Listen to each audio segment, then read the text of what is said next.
Hey everyone, and welcome back to the channel. Let me ask you something. Have you ever left a conversation or a room and felt completely and totally drained? Like your energy was just siphoned right out of you? You weren't running a marathon, you were just talking to someone. If that sounds familiar, chances are you've encountered a toxic person or found yourself stuck in a toxic environment. It's that heavy feeling that can ruin your day and, over time, seriously impact your mental health. But what if I told you that you have the power to build a force field around your peace? Today, we're diving deep into 10 practical, real-world things you can do to avoid, manage, and ultimately free yourself from toxicity. So grab a cup of tea, get comfortable, and let's get into it. Number 1. Recognize the red flags. Before you can avoid a trap, you have to know what it looks like. Toxicity isn't always loud and obvious. Sometimes it's subtle. Think about my friend, Sarah. She met a new person, Jen, who was incredibly charming at first. But Sarah started noticing little things. Jen would give backhanded compliments like, "Oh, that dress is so brave. I could never pull that off." She would subtly put down their mutual friends when they weren't around. Sarah felt a little knot in her stomach each time, but she brushed it off. She wanted to be nice. Fast forward a few months, and Sarah found herself in the middle of a huge drama storm, all orchestrated by Jen. The red flags were there: constant negativity disguised as realism, subtle jabs, a love for gossip, playing the victim in every single story. The first step is to stop making excuses for this behavior and call it what it is. Number 2. Trust your gut instinct. This one is so important. Your intuition is your built-in toxicity detector. It's that quiet voice, that feeling in your chest that says, something isn't right here. I once took a job that looked perfect on paper. Great pay, great title. But during the interview, I just felt off. The office was eerily quiet, and the manager seemed to compliment me while simultaneously taking a jab at his current team. I ignored my gut because, hey, the offer was fantastic. Within a month, I realized I had walked into a full-blown toxic work environment built on fear and blame. My gut knew it in the first 10 minutes. I just wasn't listening. If you meet someone or enter a space and your internal alarm bells start ringing, listen. Don't rationalize it away. Your subconscious is often picking up on tiny signals that your conscious mind is too polite to acknowledge. Number 3. Establish and enforce strong boundaries. Okay, so let's get practical. Boundaries are the rules you set for how others are allowed to treat you. They are your self-respect in action. Consider Alex. He has a family member who loves to call him every night, right at 9 p.m., to complain for a solid hour about their life. Alex would hang up the phone feeling exhausted and negative. For a long time, he just put up with it. Finally, he decided enough was enough. The next time the family member called, he said, gently but firmly, "I love talking to you, but I'm making my evenings a no complaining, relaxing time for my own mental health. I'm happy to chat for a few minutes before 8 p.m., but I can't do the long complaint sessions at night anymore." Was it uncomfortable? Yes. Did the family member push back? A little, but Alex held firm. He enforced his boundary. And guess what? His evenings became his own again. Setting a boundary is the first part. Enforcing it is what makes it real. Number 4. Limit your exposure. Sometimes you can't completely remove a toxic person from your life. It might be a coworker or a close relative. In these cases, you become a master of controlled contact. Picture Maria, who sits next to the office energy vampire, Dave. Dave constantly complains about his workload, the company, the weather, everything. Maria used to get sucked into long, draining conversations. Now, she employs the gray rock method. When Dave starts complaining, she gives short, non-committal answers. "Oh, I see. Okay." She keeps her headphones on, signaling she's busy. She keeps their interactions brief and strictly work-related. She didn't have a big confrontation. She just slowly and quietly limited her exposure. You control the thermostat of your own life. You can turn down the temperature on these interactions.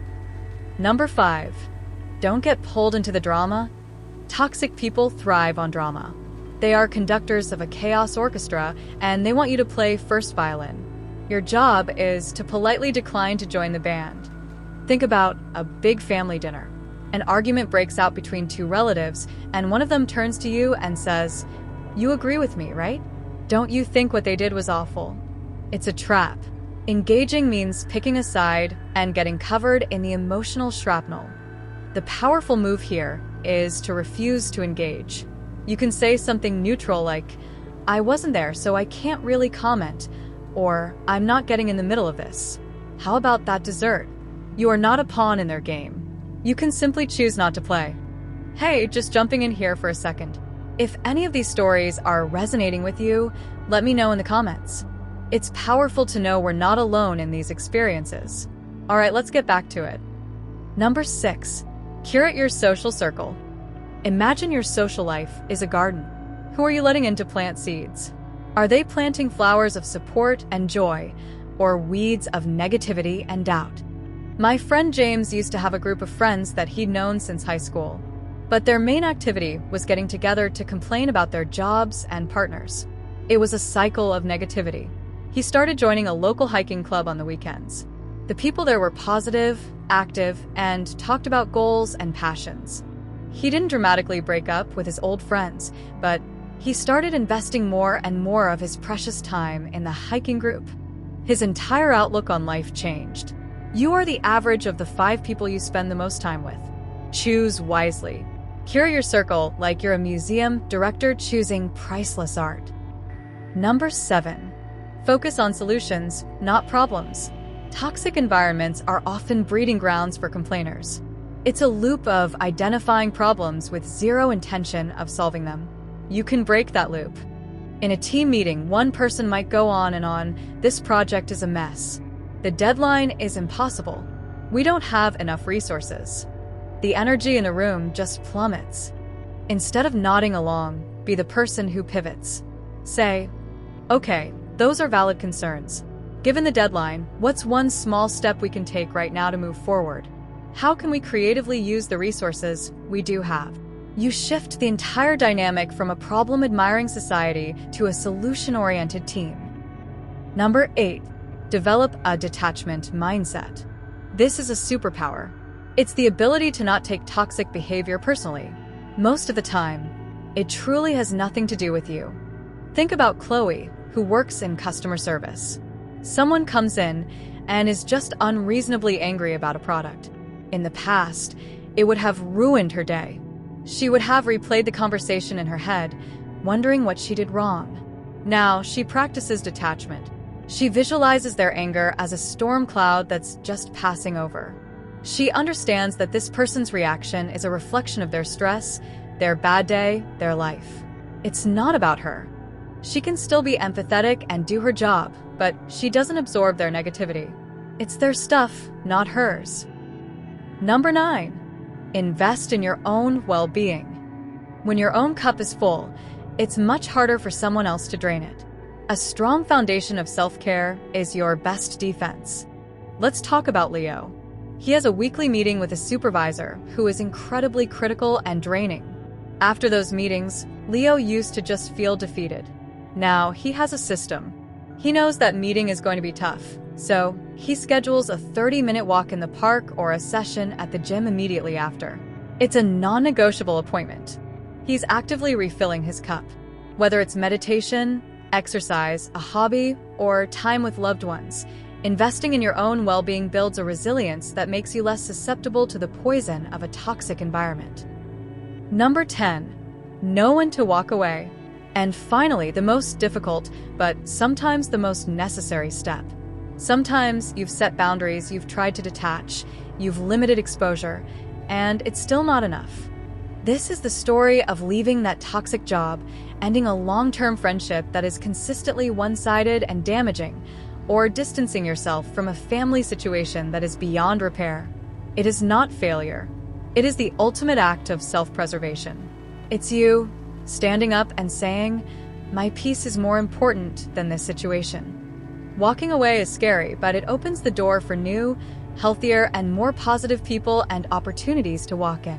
It is the final, powerful choice you can make for yourself. So, there you have it. 10 powerful strategies to protect your energy and cultivate a life of peace. It's not about creating a perfect, problem-free world, but about giving you the tools to navigate it without losing yourself. Now, I want to hear from you. What is one strategy you're going to try to implement this week? Or, if you're comfortable sharing, what's a red flag you've learned to never ignore? Share your thoughts in the comment section below. Reading through them helps all of us learn and grow together. And of course, if this video helped you in any way, please give it a thumbs up, share it with someone who might need to hear this message, and make sure you subscribe to the channel and hit that notification bell so you don't miss our next video. Thank you so much for spending your time with me today. Remember, you deserve to be surrounded by people who lift you higher. Until next time, take care.